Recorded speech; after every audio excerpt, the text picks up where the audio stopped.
with the Supreme Court's decision this week to strike down bans on sports gambling, clearing the way for states such as Maryland to embrace wagers on sports events. Officials in the horse racing industry have become like the bettors they rely on. They just hope that what comes next is a winner.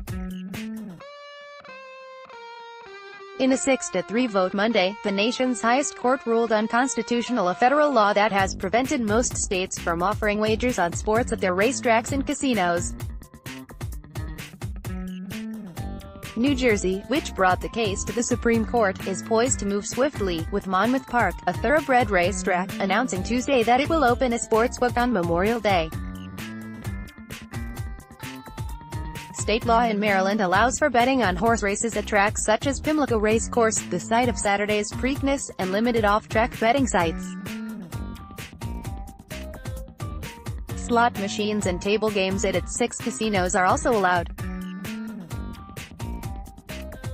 But gambling on other sports would not be allowed until a state constitutional amendment is ratified by voters in a general election. Because a bill calling for a voter referendum on the issue failed to pass in the state Senate after moving through the House of Delegates this year, any new proposal likely will have to wait until next year.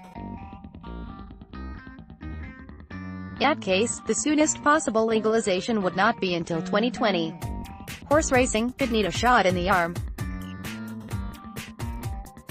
The total money wagered at tracks nationwide has fallen from $15.2 billion in 2003 to under $11 billion, according to Equibase, but those in the industry are optimistic that the addition of betting would not divert wagers normally placed on races to action in more popular sports. "I don't think we think it's a negative thing at all," said Tiffany Steer, Vice President of Communications and Events for Stronach Group, which owns Pimlico and Laurel Park, among other racetracks. "I think that what it does is offer actually more for a customer. So if you want to come and wager on horse racing and wager on an NBA or an NFL game, you can do that, too.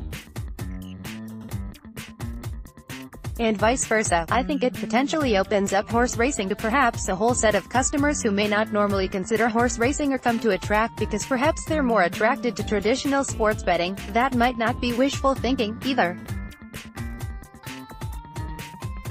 A March survey conducted by McKinsey, published by racing outlet The Blood Horse, found that only 4% of horse racing bettors said they would bet less on racing if sports betting were legalized in their state. Over half of those bettors said they already bet on sports, however, and Hall of Fame trainer D. Wayne Lucas said he would expect every horse track in the United States to add a sportsbook in states in which it were allowed to operate. "It's a given," he said. "As soon as they get that state approval, wherever a racetrack is, you can bet. You'll be able to bet on basketball and football and everything else, but how it affects the purses and the horsemen will be interesting because the legislature all across the country that have gaming and racing holding hands. The gaming is so lucrative that most of the legislative people say, we need to take more and give racing less. That's in a lot of states already." On Friday, Zach Schiffler of Towson was at Pimlico for the first time with his friend Chad Kuntzman. They joked that most of their wagers were better off won and lost closer to home, at local casinos. Schiffler said he'd be reluctant to risk his money on a sport as unfamiliar as horse racing. He'd stick to what he knows, professional football. But it was a welcome change to even consider such a possibility of striking it rich. "It's nice to have the options, for sure," he said. Legally, anyway. It will be an 8-horse field for Saturday's 143rd Preakness Stakes at Pimlico Racecourse. Jay Schaefer at BaltZun.com, Twitter.com/Jonas_Schaefer.